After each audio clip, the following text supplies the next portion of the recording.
Bom, pessoal, vamos continuar agora com o conceito de classificação moderna.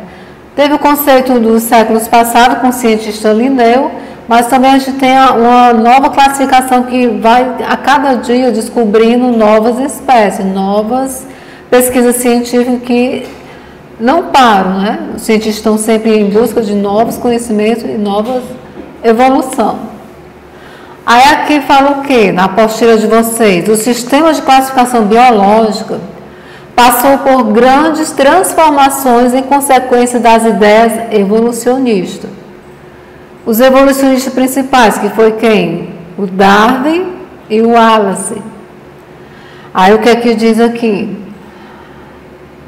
Passou grandes transformações em consequência das ideias evolucionistas pelos britânicos Alfred Russel Wallace, 1823 a 1913, e o Charles Darwin, que é a teoria darwinista, que foi de 1809 a 1882.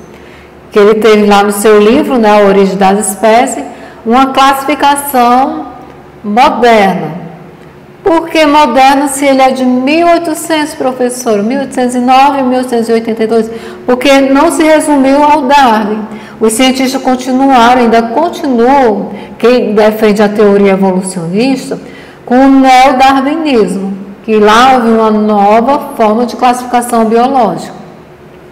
Vamos dar uma pequena explicada na lousa. Eu vou falar também do que foi falado na aula passada sobre a alimentação, em que eu disse que ia fazer uma comparação do tipo de modo de se alimentar dos seres humanos, e vamos incluir isso fazendo parâmetro na classificação da origem das espécies e dos reinos, que a gente estava fazendo a classificação binominal do nome científico e o nome popular. No caso, eu vou usar o Homo sapiens. Sim, a parte da alimentação, fazendo um comparativo.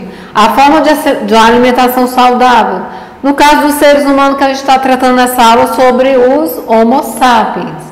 A ordem dele é o quê? Carnívora, mas a gente sabe também que eles são o quê? Onívoros. Eles podem se alimentar, nós seres humanos podemos nos alimentar tanto de animais, carne, como de plantas, vegetais. Pegando aqui uma revisãozinha da cadeia alimentar que foi vista nas primeiras unidades do volume 1.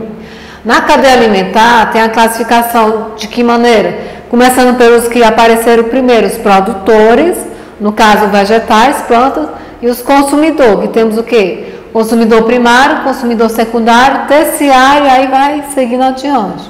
Que é a cadeia alimentar é uma espécie que se alimenta de outra. E várias cadeias alimentares juntos vai formar o quê? Uma teia alimentar.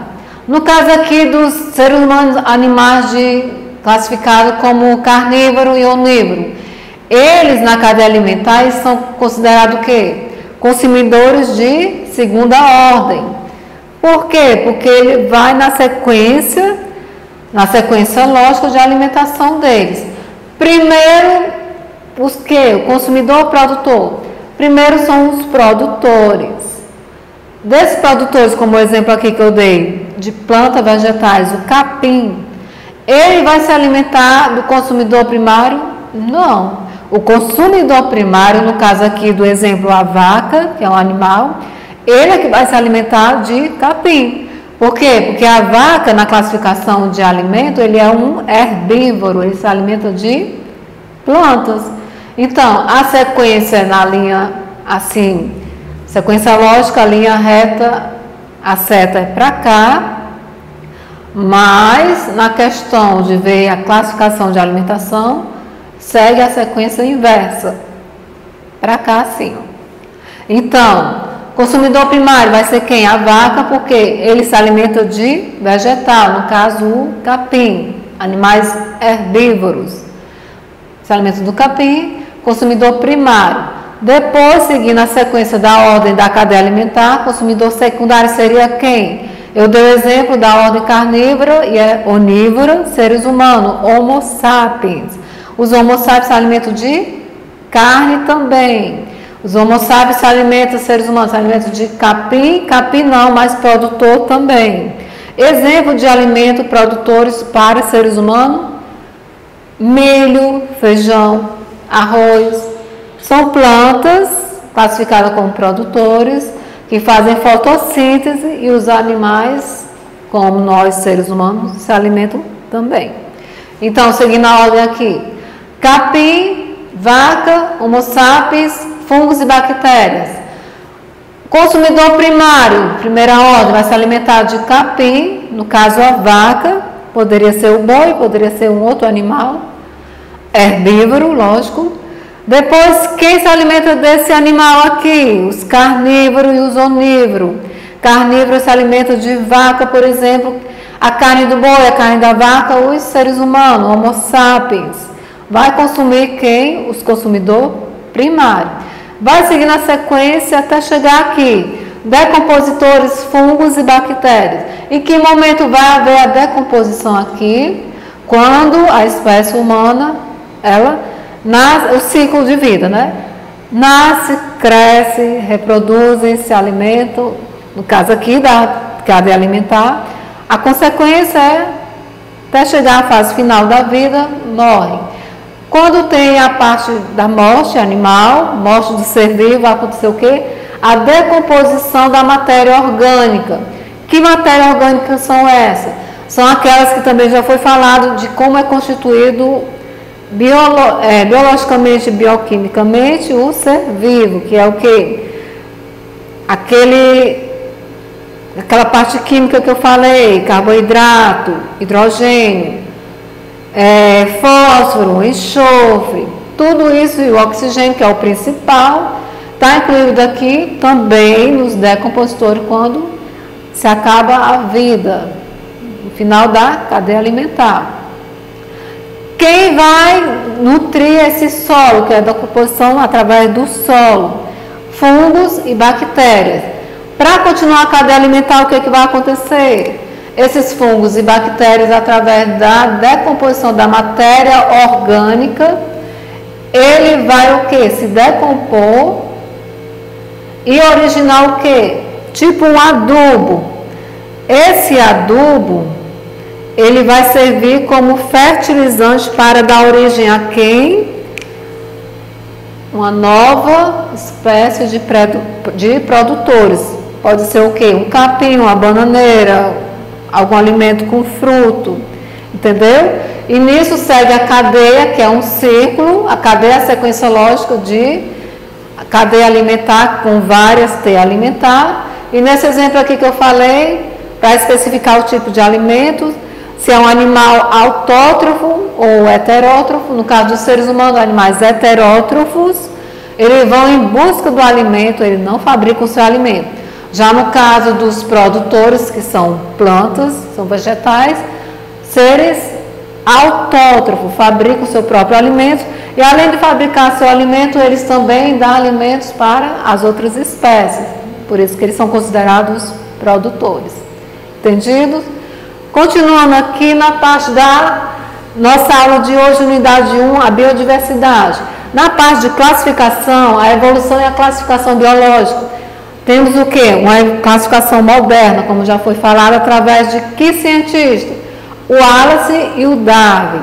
No caso do Wallace e o Darwin, eles eram do tempo da origem das espécies, ou seja, séculos passados. Professora, mas é a classificação moderna. É a classificação moderna, mas baseado neles.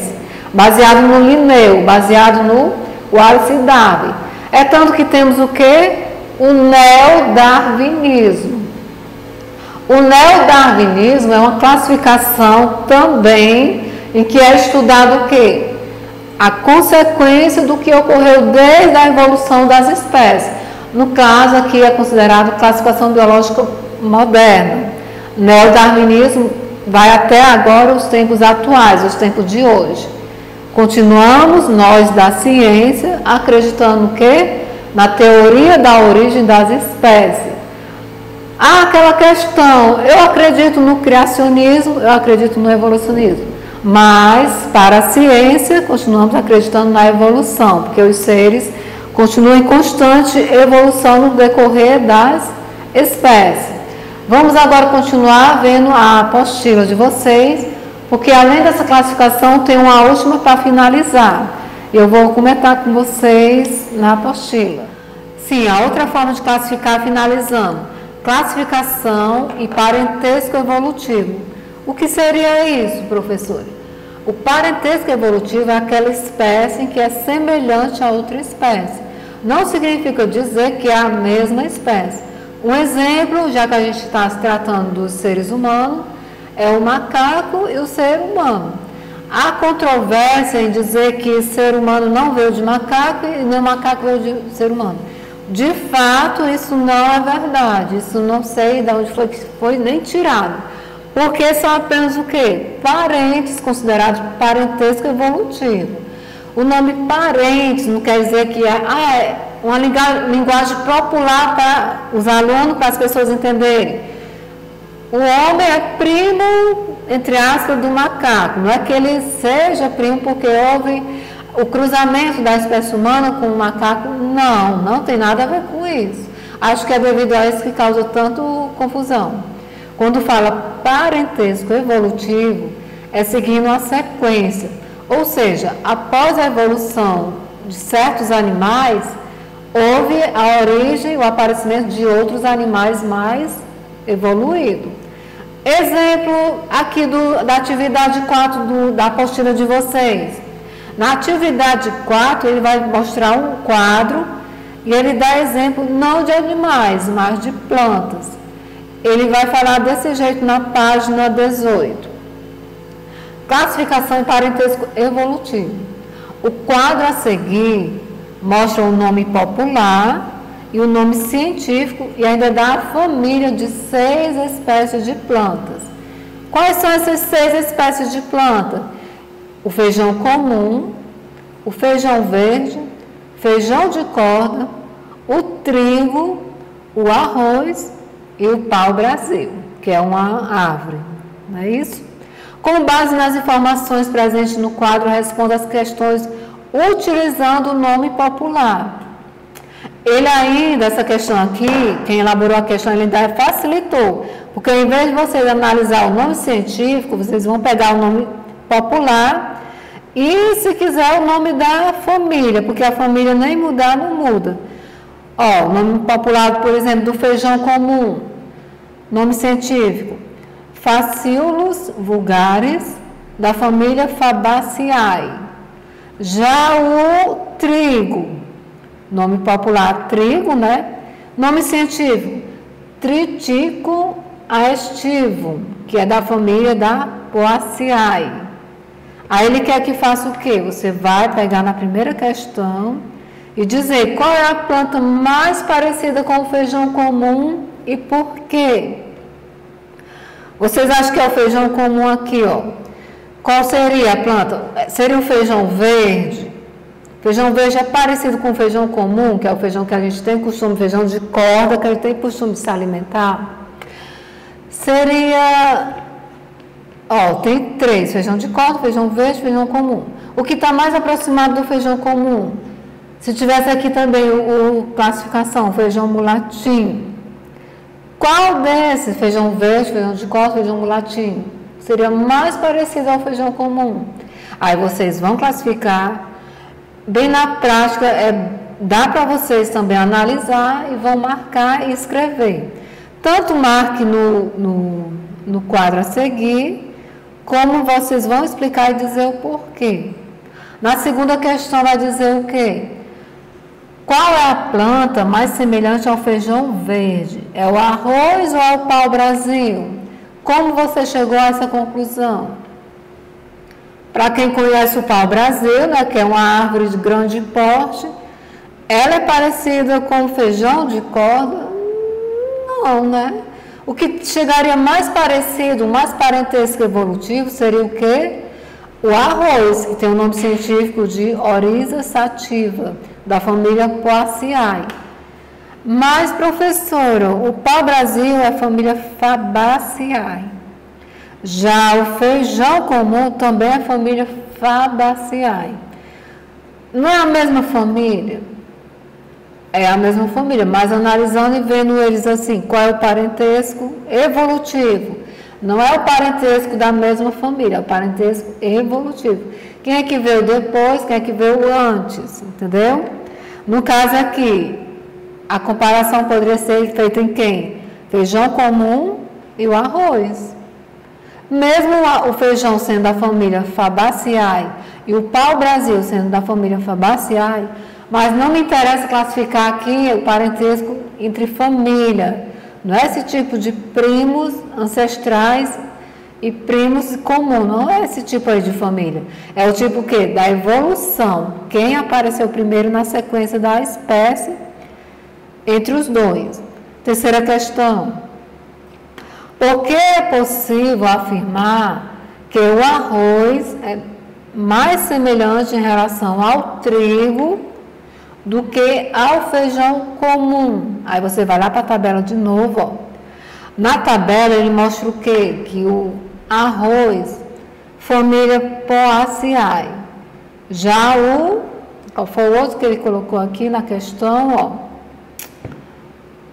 O trigo mostra o quê? Família Poaceae. E o feijão comum, que está se baseando pelo feijão, né? Fabaceae. E aí, o que é que vocês iriam colocar? Porque é possível afirmar que o arroz é mais semelhante em relação ao trigo do que ao feijão. Se for para comparar, analisar a família dos dois, o trigo, família Poaceae. O arroz, família Poaceae.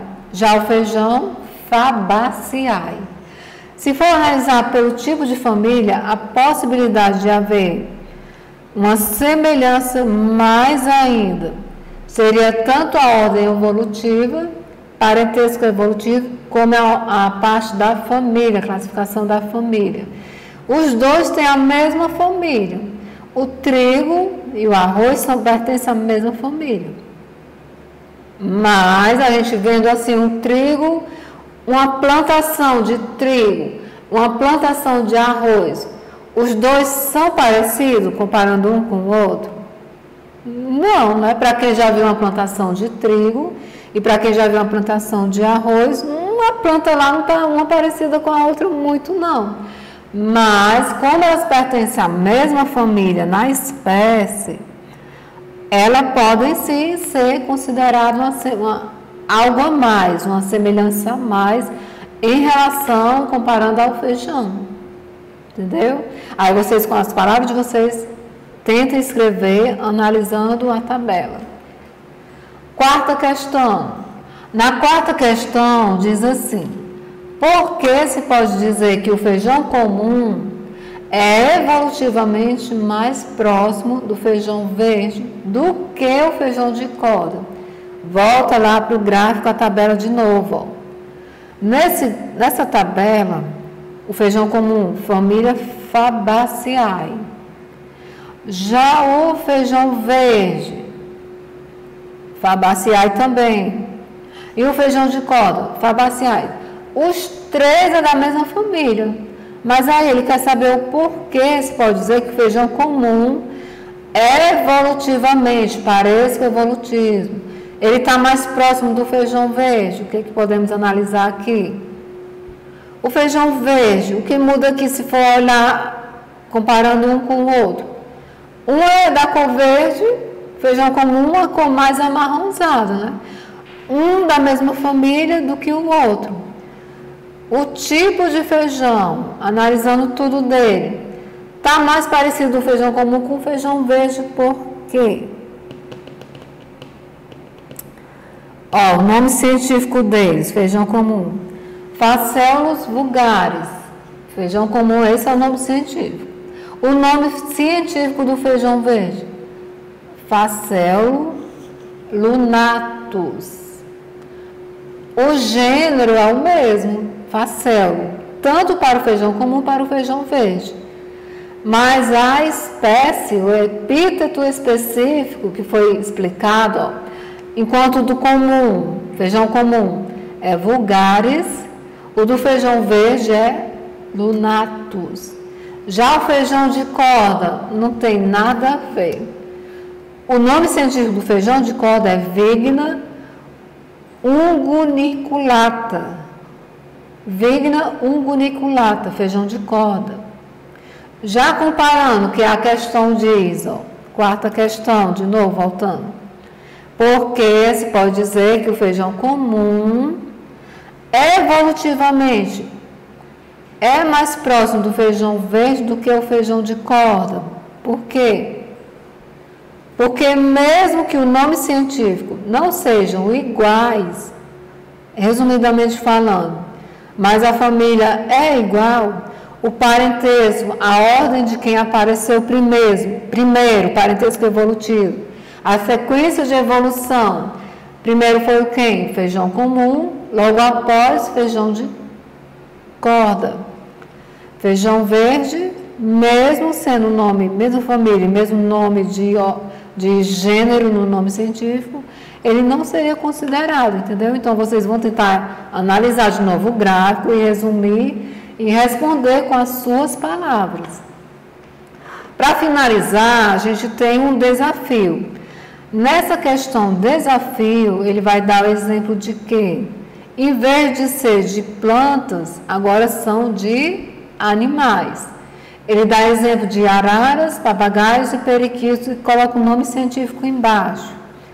Na pergunta, o que é que ele vai dizer? Ele quer saber qual é o grupo de aves que está relacionado e compreende a 3 espécies e 3 gêneros no item A, ou 9 espécies e 3 gêneros, ou então no item C, 3 espécies de uma única família, no D, 9 espécies de um mesmo gênero, e o item E, 3 espécies de uma única ordem.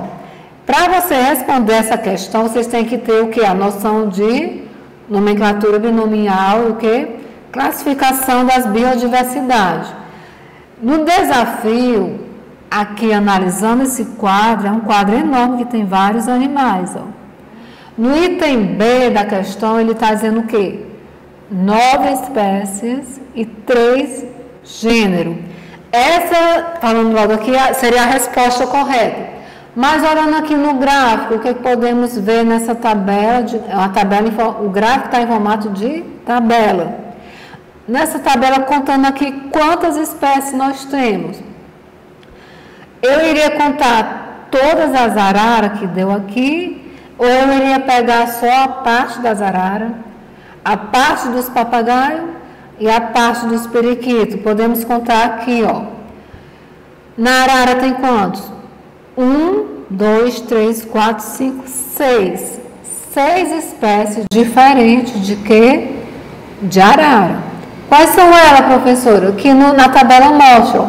Arara vermelha, arara canga, arara canidé. Nome científico tem a Ara chloroptera, Ara macau e a ararauana. Já na parte de papagaio tem o que? O exemplo de 3, mas tem 6 aqui. Por que tem 6? Porque tem o nome popular e o nome científico, não confundam. Temos o que? Papagaio verdadeiro, papagaio da cara roxa e o papagaio chauá. Nome científico: Amazona estiva, Amazona brasiliense, que é aqui da espécie do Brasil, nativa do Brasil, e a Amazona rodocorita. Então, contando aqui já temos o quê? 3 araras, 3 papagaios, 6. Já na parte de periquito, ele deu exemplo de 6, mas preste atenção que está misturado o nome científico e o nome popular da espécie. Ele citou quem? Periquito de cabeça azul, periquito rei, periquito da caatinga. Se é caatinga, pode ser considerado também do Brasil, região Nordeste.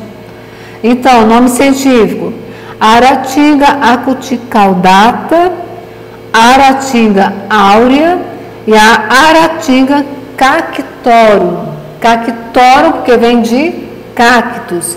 Nome científico dos cactos, em latim, cactorum. Então, fazendo a contagem aqui dos 3.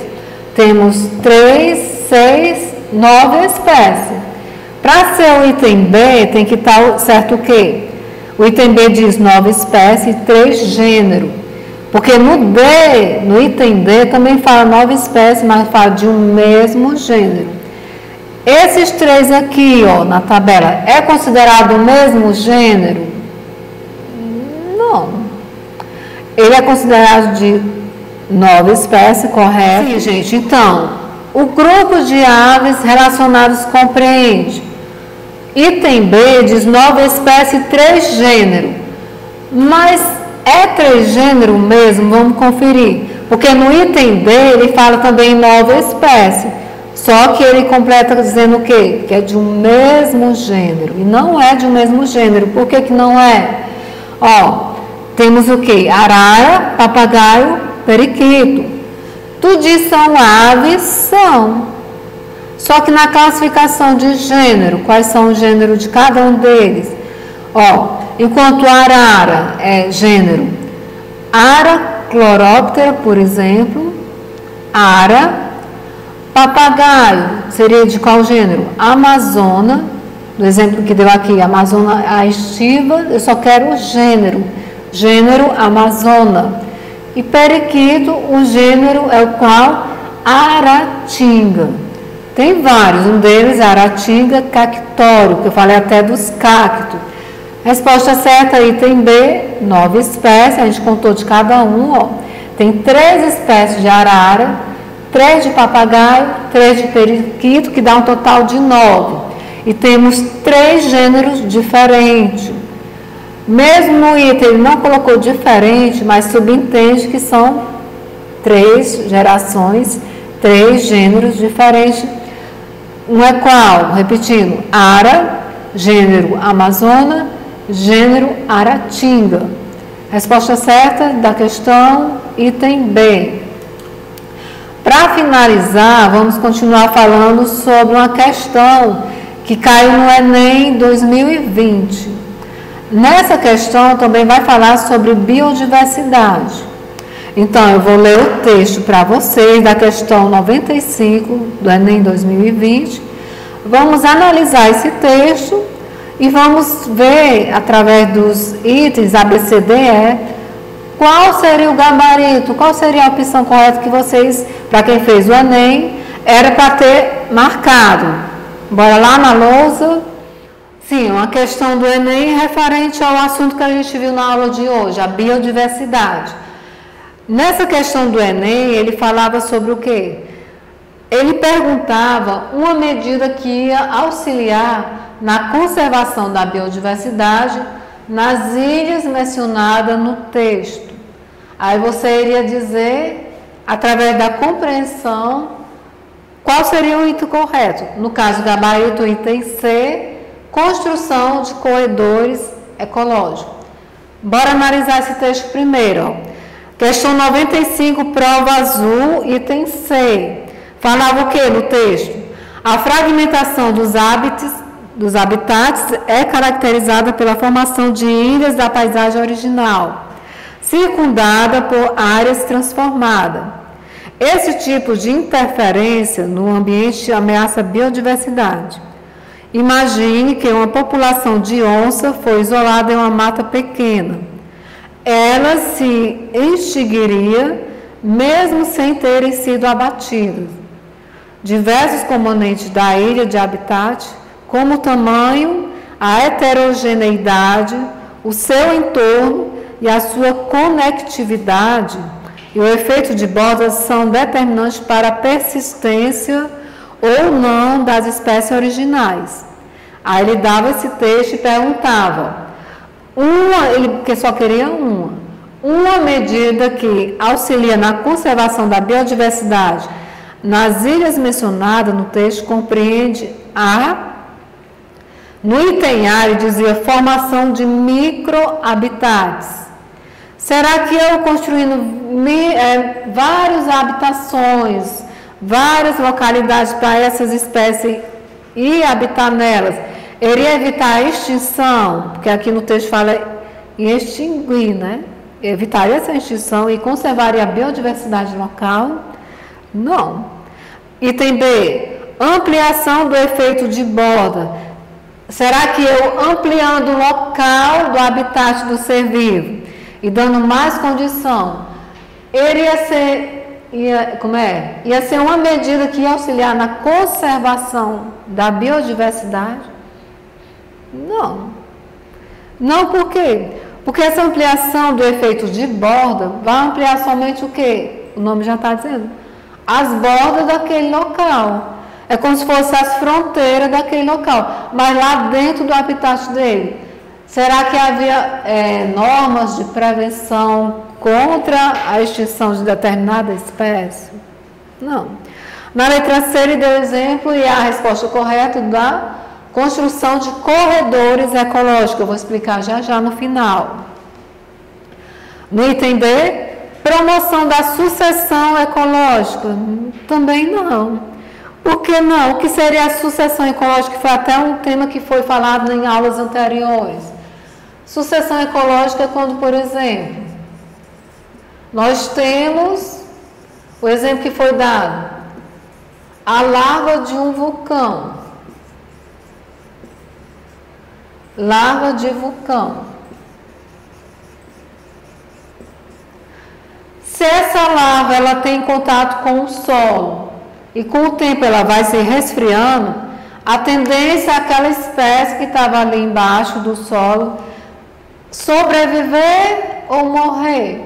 A tendência com a continuação é a camada da lava do vulcão tapar todo o contato com o oxigênio, aquele organismo, aquele micro-organismo ser vivo, morrer, entrar em extinção. Uma sucessão ecológica, várias e várias maneiras de tentar se preservar essa parte aqui do solo, que também contém ser vivo. Várias e várias sucessões ecológicas, várias e várias maneiras de tirar essa larva do vulcão, limpar todo esse solo várias vezes. Essa sucessão ecológica, com o tempo, seria uma medida que faria nascer novas espécies, seria conservar a biodiversidade, no exemplo daqui do texto dessas ilhas? Não. A sucessão ecológica não seria o suficientemente para evitar a extinção das espécies.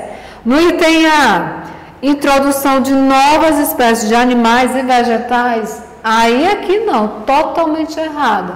Se eu já quero conservar essa biodiversidade desse determinado local, como é que eu vou, por exemplo, trazer de um zoológico esse mesmo animal e incluir ele nesse habitat aqui? Seria o mais conveniente? Não. Não seria o mais conveniente. O mais conveniente seria o quê? Uma medida que auxilia realmente na conservação, construção de corredores ecológicos.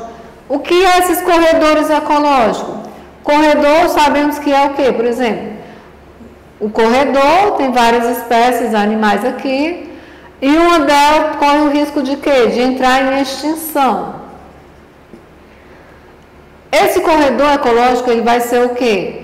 Onde essa biodiversidade no seu habitat vai estar lá residindo, ainda morando, mas ela vai ser o quê? Conservada através de quê? De medidas ecológicas. A ecologia já foi estudado também em outras aulas por vocês, e quer dizer o quê?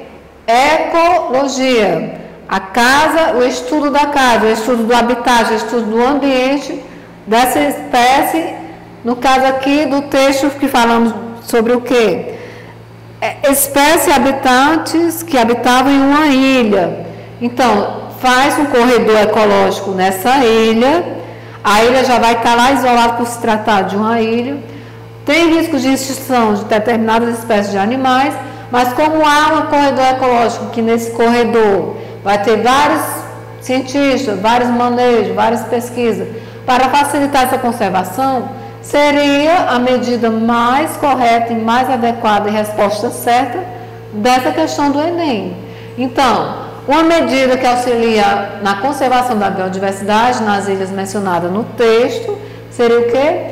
Construção de corredores ecológicos. Resposta certa do gabarito, item C, questão 95, Enem 2020. Na próxima aula vamos dar continuidade à unidade do volume 2 e vamos falar mais atividades, mais resumos do que foi falado sobre o Enem.